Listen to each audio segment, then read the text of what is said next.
Naam, karibu tena mtazamaji. Muungano wa wafanyikazi hapa, vyama vya wafanyikazi nchini KOTU umekataa mwaliko wa Wizara ya Leba wa kushirikishwa kwenye mkutano wa kutoa maamuzi ya kuwafuta kazi wafanyikazi katika kampuni za sukari za umma. Barua iliyowasilishwa kwa kampuni hizo za sukari inaonyesha kuwa mpango huo ni kati ya mpango ya serikali wa kuipa sekta ya sukari muonekano mpya. Katibu mkuu wa KOTU Francis Atoli amekashifu Wizara ya Leba kwa madai kuwa imetelekeza majukumu yao makuu ambayo ni kubuni nafasi za ajira nchini. Vyama vya wafanyikazi nchini KOTU kunaashiria ukosefu mkubwa katika azma ya serikali kwenye sekta iliyokumbwa na madeni, usimamizi mbaya na uzalishaji duni.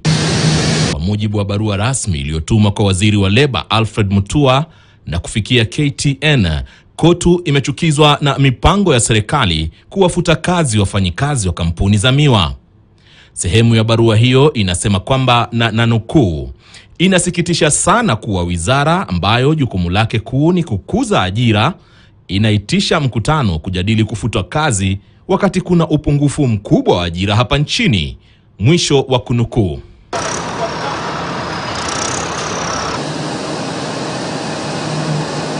Kupitia barua rasmi, Wizara ya Kilimo iliyoelekeza viongozi wa kampuni za Nzoia, Chemelil, Muhoroni na South Nyanza kuwapa notisi rasmi wafanyikazi wao, wakidai kuwa ni mpango wa serikali wa kukodisha kampuni hizo.